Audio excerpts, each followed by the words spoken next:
Borch, welcome to tonight's shiur, Motzei Shabbos Breishis. A little bit later than usual. This is hopefully once the days become shorter, the nights become longer, we'll be able to start the shiur at 8:30. But tonight we're starting at 9 o'clock. And I've said 9:45, so end time. We'll see how we'll do. Okay, so let's go our first question. So in the middle of Succos, someone from overseas says, oops, in the middle of Succos, he realized that his sukkah had been covered, the Schach had been put up by a Eina Yehudi, and he didn't do anything, he didn't intervene at all. And so what's the story there? So we learned actually in this year, in the evening shiur, we went through these halachas, and we have in Siman Tov Reish Lamed Hey, Sukkos Ganvach Verakvash. And Ganvach stands for Goyim, Noshim, Behemoths, etc. Then Rak, so it's Royim, Kayotzim. So it says very clear, the sukkah does not need to have been made l'shem mitzvah. It has to have been made l'shem tzel, for shade. And so therefore, even if it's made by Nochrim, as long as it was made for shade, it's okay, it's valid. So when your caretaker put up your sukkah, and it was obviously l'shem tzel, so the sukkah is a kosher sukkah. And yet there is a Stadlos, people try to make sure that a Yid is involved. So on this screen you have from the Sefer Bikurei Yaakov. This is from Rabbi Yaakov Ettlinger. He is more known perhaps for his Pirush Aruch L'Ner. He lived in Germany about 150, 180 years ago. So he wrote a Pirush on the halachas of Sukkah, Lulav and Sukkah, which is, so he discusses this.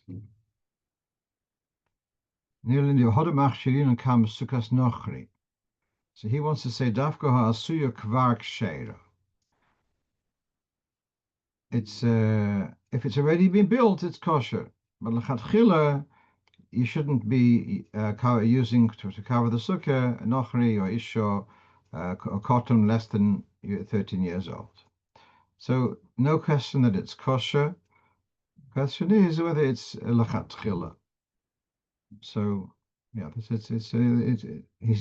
mechadish that it's not totally l'chatchila. But no question of the kashrus of the sukkah because it was put up l'shem tzel, it was constructed.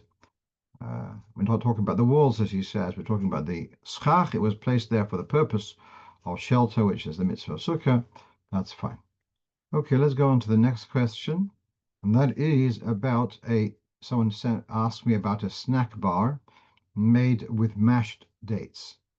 That's very interesting. So I looked up. I have a sefer called Shari Habrocha, and I looked under snack bars. He tells me to look under Mamrach Tamarim, which means date spread, where he says the bracha Rishon is Shahakol, and the bracha Achrona is, see a footnote, which means it's complicated. So, but let's go through this carefully.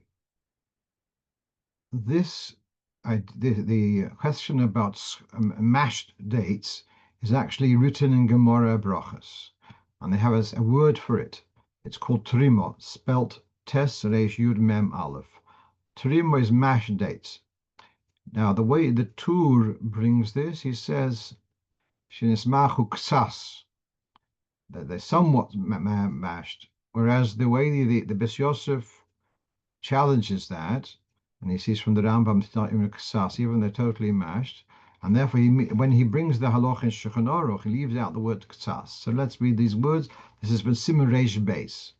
Tmorim shemiachon bayad. He's squeezed them, mashed them by hand. Ve'oso mehem iso. V'hoitzim mehem garinehem. The wording is interesting. Obviously, he first took out the date pits, and then he made them into a mush. And nevertheless, lo nishtan is berchason. The bracha doesn't change. And therefore the bracha remains Beire Pri Ha'etz, and the after-brocha is bracha me'en shalosh. So the bracha on mashed dates is Ha'etz and bracha me'en shalosh. There are more comments on this, and he says something called latvern. I think there's something now also with a similar word. But he said he has a pavidle. Pavidle is some kind of jam. According to this, a jam should also be pre-Ha'etz. But others disagree with that, and they say it's shahakal.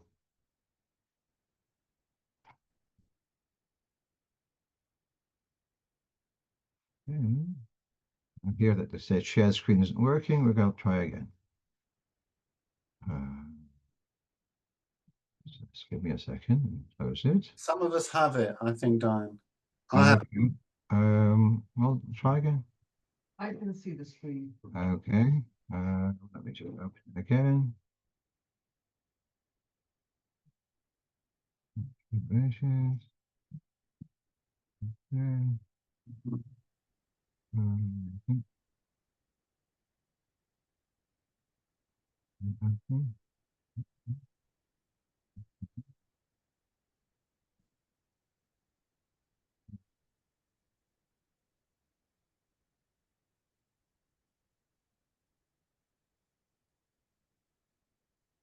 Better now? You've gone back to the beginning. Yeah, that's okay. Well, some of us had it before. Yeah, I'm asking the ones who didn't have it whether they have it. Okay, this is what we can do. All right. So the Ramah continues about Pavidle, and he says that the Trumas Hadeshen says he should say Shahakal on Pavidle.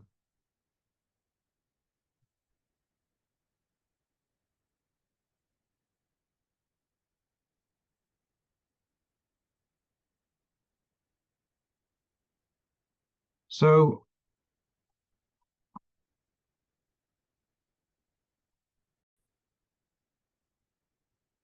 there we go.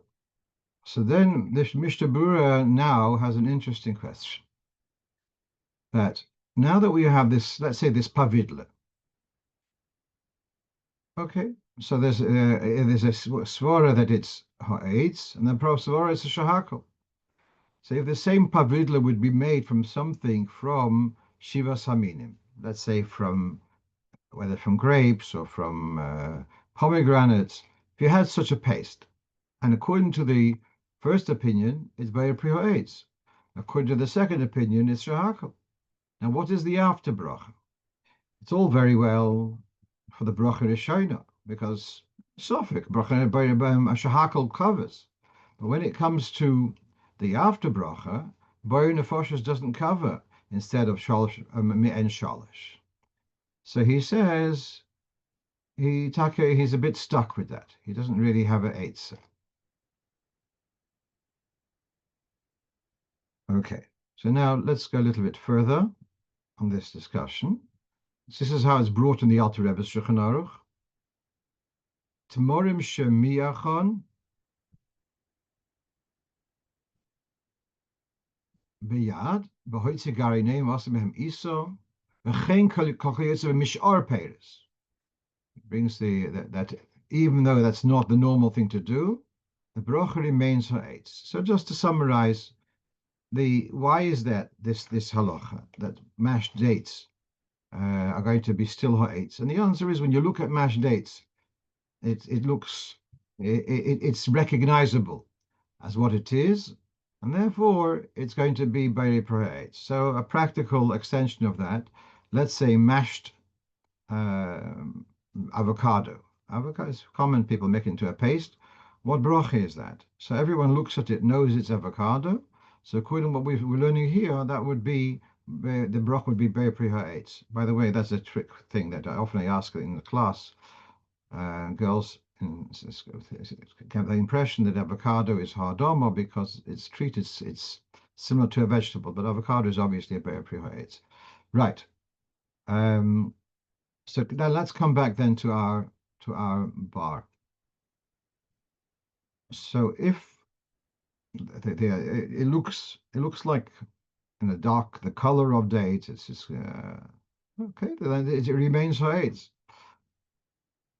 What he said over here is made into a paste, into a spreadable paste. Now, I think that is already it cannot be that paste is just plain mashed dates, because it would not be as smooth as it would be much thicker. You wouldn't be able to spread it the way you would be able to use these spreads. So obviously they've added something to it, and that's possibly why he's taking the position that the broch is shehakol. But when it's I believe, when it is taka like some kind of bar, and you look at it, it's got the same color, and when you try to bend it or whatever, you can feel that it is similar to the consistency of dates, or what you'd be able to recognize. So then that's the halocha, which it says that the bracha remains ha'etz. Let's move on. So someone asked me the following question: should one rise for Baruch Hashem hamvoirach L'olam Voed at the beginning of each Aliya? And further detail, he asked me, what about this lifting yourself up slightly? I was thinking of the word in Hebrew, l'hisroimim ktas. So at first I thought it was a simple, straightforward answer. I gave him a reference to the Kitzur Shulchan Aruch. And over Shabbos, I had further thoughts about this. So here you have this Kitzur Shulchan Aruch. You can see the reference, Simon Chav Gimel, that when the person has the Aliya, says Baruch, and we respond, Baruch Hashem hamvoirach L'olam Voed, tzrichin kol hatzibur la'amad. One is supposed to stand. And he says the bracha, and during Kriyas HaTorah, they're not a shiur to stand. Only Medaklik b'mitzvahs will stand for the rest. Between the Gavra and Gavra, between the Aliyahs, there's no reason to be machmir. Okay, I'm not going to go all of that. I'm just reading here that he's saying that for Baruch Hashem hamvoirach L'olam Voed, we should be standing. Now, I'd like to share meta information, should we say, that the Kitzur Shulchan Aruch has got three main sources. One is the Alter Rebbe's Shulchan Aruch, another one is the Chaya Odom, and another is the Siddur Derech HaChaim. These are his main sources. Now, here you have on the screen the Siddur Derech HaChaim, Siman Ayin Perik Ayin Vov, which is almost, the Kitzur is almost word for word from the Siddur Derech HaChaim. Fine. Now, we have about 4 pages of Hagos HaSiddur of the Rebbe Rashab. And they are printed in the back of the Siddur Imdach. They're printed in the back of the Siddur Torah and in the recent volume of Torah Shalom, Shalom, they've been included there. In my Siddur, the first edition, it was also included at the back, but in the new edition, each item from that list of Hagos was put on the right page, on the relevant page. Coming back. So he starts off, Ayin v'derech hachayim, Siman Ayin Vov, whether one ought to be standing for Kriyas HaTorah, right? And then he quotes from Shmuel and Shiurim, from the Rab Chaim Vital, from the Arizal, and the Arizal would kiss the Sefer Torah. He would accompany it until the Teva, namely the Bima, where the readings takes place. Then he went back to his place, and he would stay seated until the end of Kriyas HaParsha, Lo ka'oson hanoyagin la'amot. So now, it looks like the Arizal did not stay standing for Baruch Hashem hamvoirach L'olam Voed, and the Kaf HaChaim says that diuk too. Now, there is, the Alter Rebbe mentions this in Shulchan Aruch. Does one need to stand for Kaddish? And they bring them for the poskim bring a raya from this king of Egloin Melech Moav, when he had a message from Hashem. Through the Novi, he stands up. So if he stood up, we should also be standing up for Kaddish. Despite that, the Arizal clearly, I think the Alter Rebbe mentions this in Shulchan Aruch, was not particular to stand up for Kaddish. If he was already standing, he remained standing, but he would not arise for Kaddish. So what's the why should you have to stand for Baruch Hashem Averech Lo Elam Voed?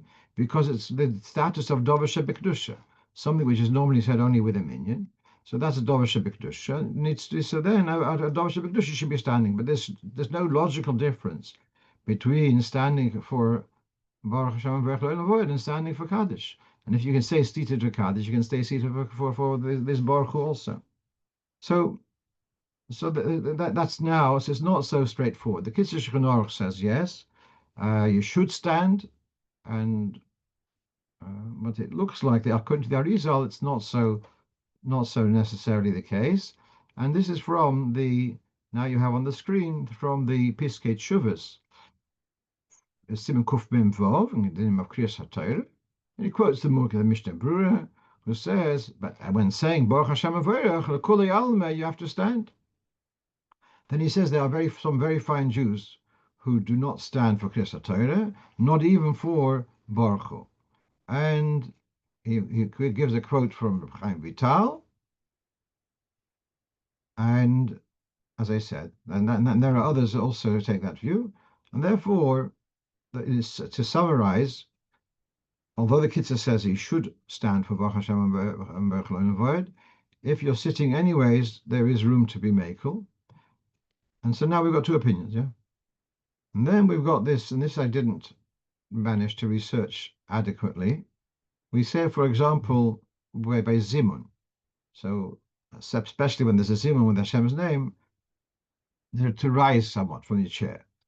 So what exactly is that? And the same thing, what we've seen, people who are seated for during Kaddish, but for Omesh Mirabel, they'll rise, L'hisroimim Ma'at. So that seems to be some kind of shara. The Alpidin, you don't have to stand. As the Arizal remains seated. Kaddish Shetofsim Yushav, you remain seated. But nevertheless, since there is opinion that you should be standing, so out of respect, there is this L'hisroimim Ma'at. Again, I haven't looked at this now. Years ago, I remember seeing a tshuva of Rebbe Avadia Yosef, whether one needs to rise for moedim. As far as I remember, he says you do have to stand. Again, you may look around and see people are not so particular. I'm wondering whether that is related to the same discussion of the Arizal not being particular to rise for a Dover Shebekdusha unless Tofsei Me'umid. Let's move on. So, simple question. Someone asked, could you use the Arovos of the Lulav to use them for Hoshanos? I suspect the question is that there was an earlier minyan and they've all finished using their Lulavim, and now you can take those Arovos freely and then you can put them together, make a backpack of the Hoshanos. Because for Arovos, the Lulav you only have two. For Hoshanos, you have to take 5. Anyway, so at the time I'd said it's okay, but afterwards I looked up in Shulchan Aruch. So let's read this carefully. This is in Tov Reish Nun. Tov Reish Sabach Daled. Towards the end of Hilchos Sukkah, talks about Hoshana Rabbah, and he says the Shulchan Aruch says you're not Yotzer with the Arovos of the Lulav, even if you lifted it twice. If you took the same Lulav, you lifted it twice, once for Lulav, and the second time you lifted it for the mitzvah of Arova or the minig Arova, you're not Yotzer. On this, the Mishnah Mura says that's only if you lifted the second time. Well, the second opinion says you are Yotzer. They says even the first opinion, that's only whilst it's still in the bunch, together with the Lulav and the other and the Hadassim. But if you had undone the bunch, you've taken the Arov away from them, Pshita Yotzer. So then he's quite confident. Mr. Burr says for sure that you could be Yotzer with the Arovos Sheba Lulav. Once they've been separated, you can use them for Hoshanos. Okay, let's move on. So someone asked me, one of our regular listeners asked, is there some kind of connection between we've got 6 days of Hoshanos and then the 7th day is Hoshana Rabbah. Is there a connection between the poems which are on each day to that particular day?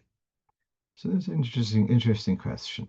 Now, to go back a bit, the Hoshanos, broadly seems to be attributed to Rebbe Loza of Kalir, and indeed, I think in the first long poem of what is said on Hoshana Rabbah, it goes through the whole Aleph base, and at the end there's another 5 sentences which are starting with the letters of the name Elazar. So he's the author, the composer of all of this.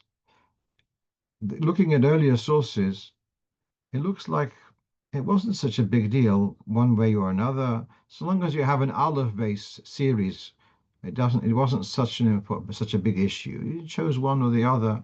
And then we have also in Nusach Ashkenaz, there's another two Aleph-based in which we don't have in our Nusach, Erich Shavi and I've forgotten the other one. And then there's another one for Sasei on Shabbos. And so they say that Ashkenaz is different. What seems to be, though, is that for Hoshana Rabbah, everyone has the same Seder. Comes along the Alter Rebbe, and he says the sequence of the six hakofos or seven hakofos of Hoshana Rabbah, that sequence should be adhered to also in the days leading up, the whole of Succos. So there you can see here. Now this is from a contemporary sefer, before Hoshanos, that according to the Balatanya has got a much more rigid seder for Hoshanos, very different to all the minhagim which we mentioned before, just emulating the seder of Hoshana Rabbah, etc. Now there is a reference here to an earlier source, Seder Troyes. Troyes, that's in France. I mean, like Rashi is associated with that city. So there he says, let's read this inside. For the 9 days of Chag, I want you like this. Seder Hoshanos for the 7 days. The Yomim Kadmoinim. In earlier days, it was common, it was to say the 7 days as of the Yom Tov, as they are set out for Hoshana Rabbah even today, one per day. And Hoshana Rabbah, they go over the same ones all over. But nowadays, for the first day, there's another one, Nerotz, Seder Kodesh, etc. So this is Seder Troyes, going back hundreds of years ago, saying that originally it was like the Alter Rebbe advises us to keep to the rigid Seder. Fine. So that's as far as Bichlal Seder goes. But what's the significance of the various piyutim and their connection to the various days? So I'm going to just open up a siddur. So the first day we have the Hoshana Man Amitoch, Hoshana Man Bristoch, Hoshana Man Godloch V'Sif Artoch. So the first one, the Aleph base, is largely focusing on the glory of the Shekhinah. And so that's the first day of Yom Tov. The second day of Yom Tov, the focus is on the Beis HaMikdash, Even Shasia, Beis HaBchira, Ger and Ornon. So we've got those, and one of them portions say because they are the first days of Sukkot, therefore Yom Tov, they're given them the more choshev ones. The third one is Oimani Choimo, and that's very much talking about the Mila of Yidden. And you may have heard this Chassidish Nigun. Mit der Zeilen, der Meiles von der Jiden. Die erste Meile ist, Oimani Choimo, noch eine Meile ist, Barak HaCham, Chodsch, Goyla Vesura, Doch, Dom Solesam. I'm sure some of you have heard this nigun, but that's clearly the theme of the third day is the Inyan, the Mile of Bnei Yisrael. Then we have the next one. The next three seem to be talking about Gashmias, but on different levels. So some of them Forsha want to say that we don't want to talk about rain, even in the Hoshanos, until the last day possible, because rain during Yom Tov is not a bracha, and therefore that's left to the last day. In this itself, the different minhagim, as our minhag is that we have Domo Me'eres, Sefer Misolom, Adori Medalus, Roiv Meirozoin. It's talking about the weather, about there should be a good weather. And so that relates to the inyan of rain, and that's dafka left to the last day. In what we have for the fourth day, Odin HaMashiach, is also talking about bracha from heaven, but it's not as explicit. But that seems so. Again, we've gone through focus on the Eberster, focus on the Beis Hamikdash, focus on Bnei Yisrael, then about the Yeshua for Bnei Yisrael. The fifth one is going from the weather or rain goes to Parnosa on the physical side, on the earth side, Behemo, and it talks here about very much about the crops and the etc. So it's talking again about Parnosa, but we're not talking about the weather side, but more the success in the agriculture, etc. So that's why I managed to find, as I say there, in the for the 6 days. The seventh day is all about Eish, Shanarab. Okay, that's as much as I can tell you. As you can see on the screen, there is a Sefer Eitzah Mefarsha Hoshanos, which I used a little bit. There is an art scroll book published probably 40 years ago on Hoshanos. I did not look it up. Probably they do have some kind of overview and further information about this. Okay, let's move on. Pass to number 6. What is more correct? Berechenu v'Brocha המשולשת וברכה המשולשת בתורה. So this is when the Chazan says, echoes the inyan of Birchas Kohanim. So what is where the comma should be placed? And there were editions of the Tilas Hashem which had the comma after the word on the word Hamshuleshes, Berechenu v'Brocha Hamshuleshes Batayra Haksuva. But what you have on the screen is an answer of the Rebbe, and this is published in the Kutasiches Chelek of Daled. He says, "Benusach b'brocha hamshuleshes b'Torah, ha'beis shel b'Torah mechiach." The fact that there is the base, the way it's spelled, is that it means that the tripleness, if that's a word in English, is in Torah. Hamshuleshes b'Torah. He gives the reference to the Sefer Keser Shem Tov, and that's not from Baal Shem Tov, but from Rebbe Shalom and Gaguin. And right, I'll come back to that in a moment. And then we have another reference, and this is in a Michtov Kloli. Zoichim lebrocha hamshuleshes b'Torah. We merit the bracha which is tripled in the Torah. Yavrecha chayoris is a letter just before Shavuos.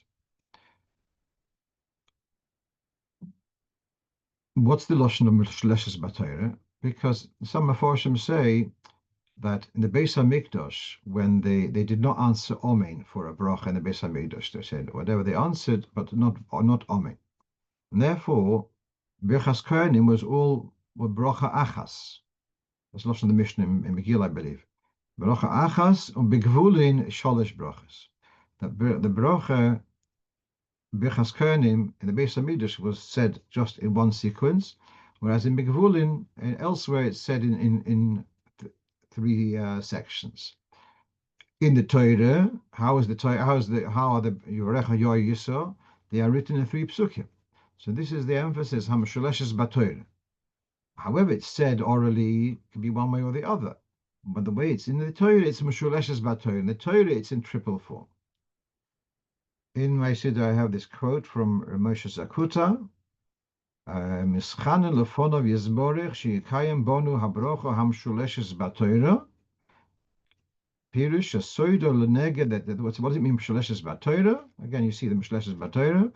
That it is corresponding to the 3 overs. Yavorecha is chesed, corresponding to Avram Avinu, and Yoer is bigvura, corresponding to Yitzchok, and Yisro is Tiferes, corresponding to Yaakov, and right, left, and center. Okay. Then this last thing is from the Keser Shem Tov. Now this Keser Shem Tov, as I said, Rebbe Solomon Shlomo Gaguin, he was a Sephardi, lived in London, and he published several Sforim recording the Minigas Sephardim shel Amsterdam and London. And the Rebbe refers to him quite often, I mean Hogim, etc. And he says, all right, so you got this, is it 1 bracha or 3 brachas? You say Babrocha, it was in single form. Mashmo bracha achas. That implies it's a single bracha. Ze eino, don't worry about that. Ki kvar omar samach vanir. He just said hamshuleshes b'Torah. You've said already hamshuleshes b'Torah. Loidio shehem shloisha v'lo yachas. So it seems to be quite clear that the guidance is that the comma should be after the word b'Torah. Hamshuleshes b'Torah. It is in triple form in the Torah.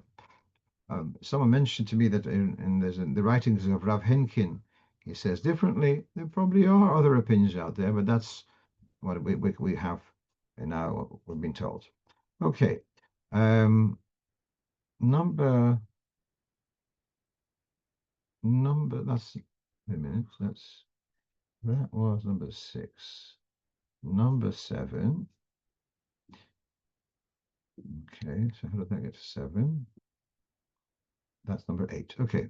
So number 7, if you remember, we had a whole discussion about the Rebbe's corrections to the this piyut, which is said in Slichas, and there were changes. And the Rebbe had recommended a list of changes, and then a few years later, the Slichas were printed with the changes, but updated from masculine form to feminine form and so on. And I was curious what happened here. So in Tofshin Tesvav, the Rebbe had written a list of corrections, and then they were implemented, but different to the way the Rebbe had written them. So I was asking for people who are more than 10 years older than me if they remember how things developed. So someone who qualifies, he says that he remembers at the time Reb Shmuel Zalmanov commented to the Rebbe that his list of corrections, but they're not grammatically correct. So the Rebbe says the Rebbe's response to him was that wasn't his point of making the exact wording. He wanted to point out that the way they are presented in the popular form and the popular Meslichas, it's incorrect if you want to address the midas themselves. They've been modified.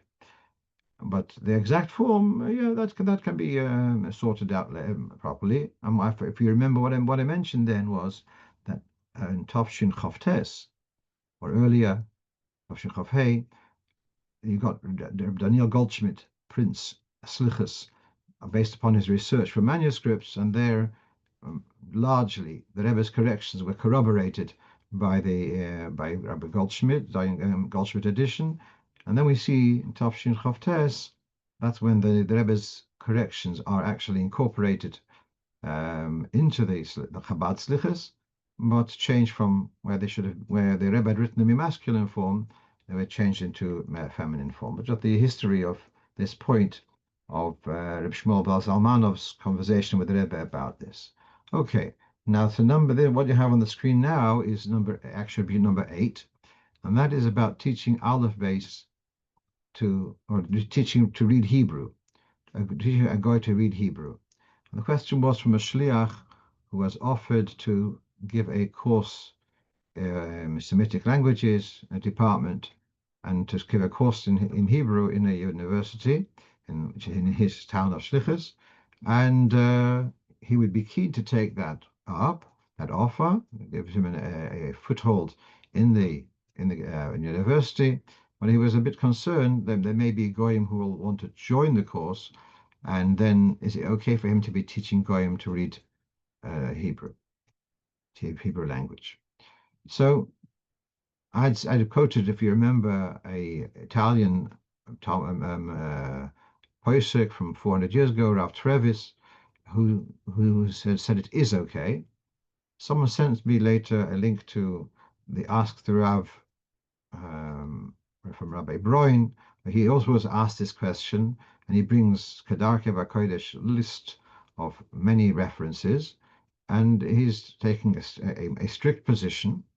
And so now, and then someone came up with another interesting set of references. So let's see. This is from a Sikha on the screen. It's a Sikha from Tofshin Lamed Zayin, and it's a Sikha from beginning of Succos. It was published for the beginning of Succos.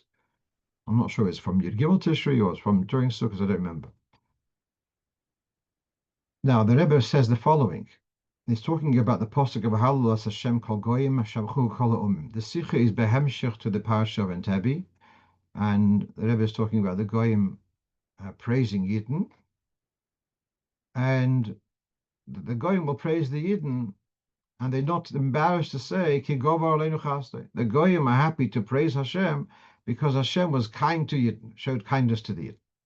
Then the Rebbe adds, as the Rebbe has a style of speaking, sometimes a parenthesis inside a talk. This posuk is a posuk in Tilim, and Tilim is part of Torah Shebechsav. Torah Shebechsav includes Nevi'im Ksuvim. It's been already translated into various languages, and it is permitted for Olam to learn it. That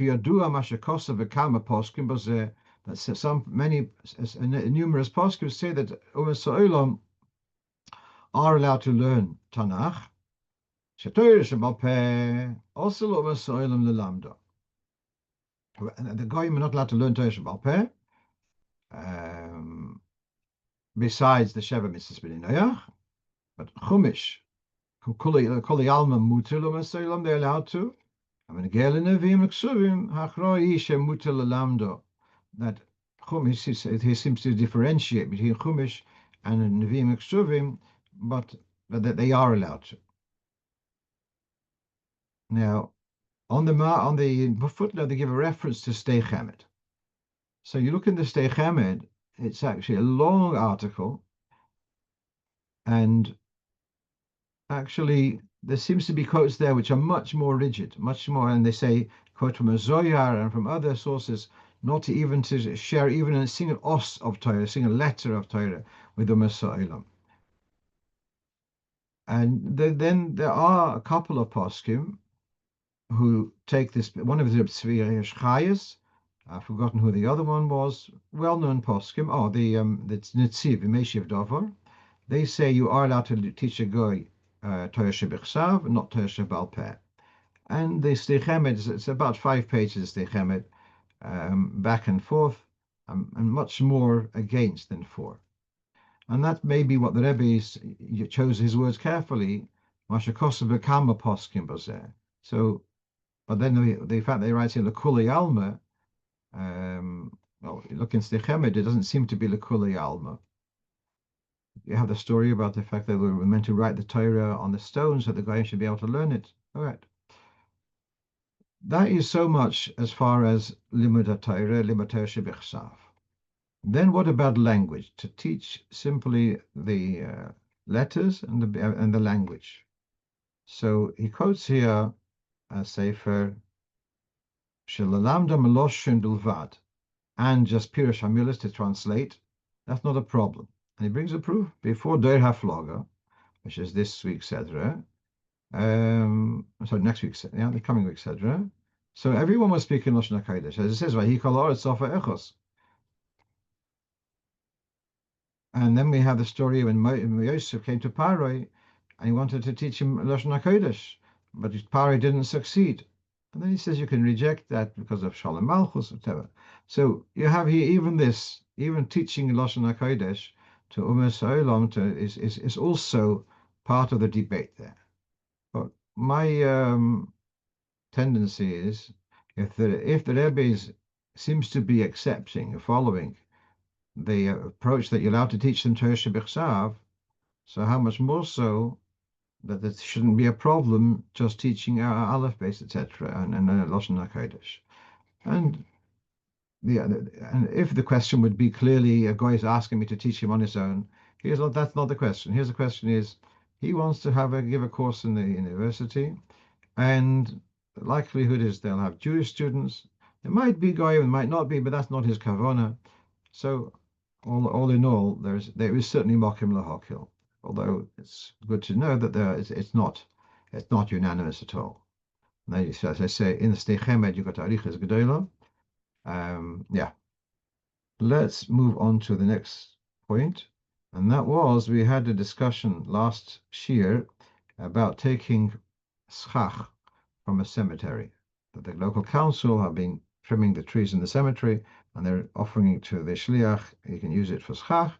And the question was about mutter bahanoah, is a mace nochri mutter bahanoah or not?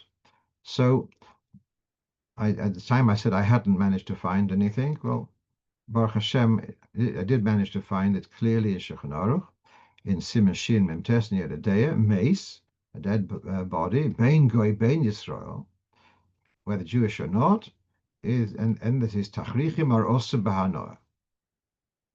Now, so this is a quote actually from the Rashba. The Shulchan Aruch is a quote from the Rashba, and then we have here in one of the Meforshim, he says that Meis Yisrael is also Bahanoah min Torah, but a Meis Ayved Kechovim is also midrabanan. And therefore, he says so sometimes there would have been a need for some kind of heter. One could be makel because it's not also in HaTorah. So that comes back to our discussion, just to remind you, first of all, who says it grew over a caver? It could be it was in another part of the cemetery, which is not a problem in any case. If it was, then Meis Noach a suffix, so then becomes a suffix Rabbanon. On top of it, I brought in the Svara that Schach may not be considered a benefit because of mitzvah lav lehonas nitnu. That was the discussion then, but just I'm adding now that the question whether Meis Nochri is also Bahano or not is Mefurish Shulchan Aruch, but the Meforshim say that it is a Isur Draban. What else do we have? Right. So this was a question made up my minion just on Friday. So someone asked me that he met some bochrim who did going on Mivsa Lulav, and they told me that even on the first days when they went around and met people, they did not specify they're giving it b'matona al manas lahachzir. And he asked, is that okay or is it not okay? So certainly not lachatchila. And we're going to discuss this, but you can see in the Hayom Yom that it says that when you go to Mimazaka, someone with your Dal Minim, you should say beferish matona unas lahachzir befrat b'yom rishon. So, and I remember going about 50 something years ago, 53 years ago, going with around with Mr. Glickalo Shalom, going on with, so it was just after the breakout of the Yom Kippur War, and we went to Balfour House, and the Yidden were there, hundreds of Yidden to donate blood, and we went there on Mivtza Lulav, and in the corridors people were standing and waiting, and Mr. Glick went out to Iwan, I'm giving this to you as a gift, and you'll give it on condition you give it me back. This was during Chol Hamoed, obviously, and and it didn't necessarily fully understand what he was talking about. But that's the halacha, yeah. Now, having said all that, now we take a look at Shulchan Aruch, and this is Tofresh Nun Ches, Seif Hey. It says, Nos no loy stam, hava keilu oma loy almanas shetachzirehuli. So if you meet someone and you gave him your lulav for the mitzvah, it's understood you meant almanas lahachzir. Mistama al kei al das kei nos no loy. That's probably your mindset, because you want to so when you gave someone your lulav, the person can't say, oh, thank you very much, and I'll see you next year. No, he has to give it back. The understanding is that it's amatonam nas lahachzir. So what I'd like to say is this halacha is more a dinei mominus halacha. You gave someone your lulav, and you didn't specify as maton nas lahachzir. Of course, that's what you intended. It's not saying that the one who received the lulav automatically knows that it's maton nas lahachzir. Yeah, you go to a frum yid who knows that it has to be lochem, so he knows that he's taking it maton nas lahachzir. You find a yid who doesn't know very much, and you told him, I just have to tie my shoelaces. Can you hold my lulav whilst I tie my shoelaces? No, you're holding it already. Now say the brocha, and you didn't say matona manas lahachzir. He didn't think about matona. He didn't think he has to own it. So you should say this matona manas lahachzir. Now, one more point though, which I found very interesting. Now, for years I've been struggling with this.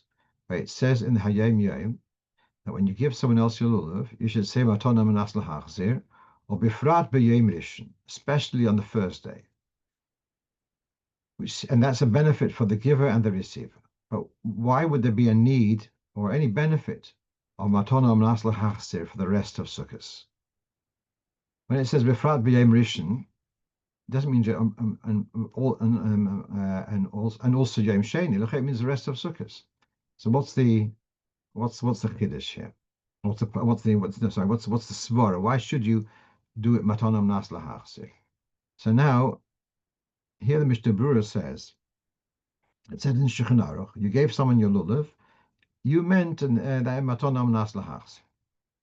He adds, even if you have already been yotze that day, you only need it for the rest of Sukkos, and the rest of Sukkos doesn't need to be yours. But amdinon daito de odo. We assess a person's mindset.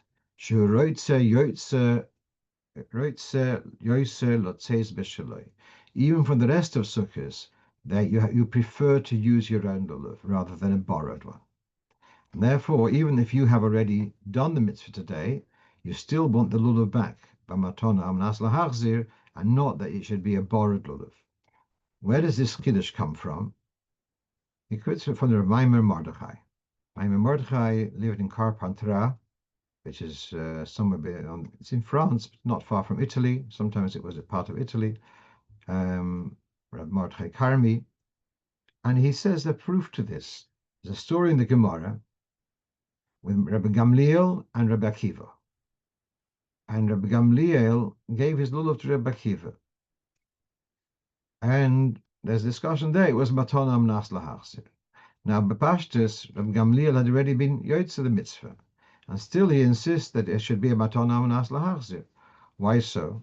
So the answer is because even the rest of Sukkos, there's a preference to use your own lulav. And that may be the toyelis l'noisen l'makabel, that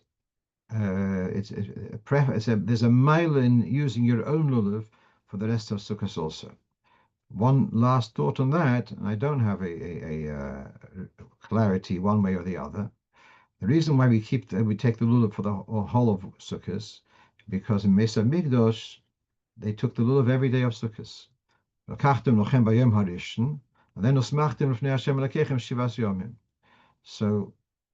for the Yom HaRishon says L'kachtem lochem, has to be lochem, has to be your lulav. In the times of the Beis Hamikdash, for the 7 days of Sukkos, was there need for lochem for the rest of Sukkos, or was there not a need?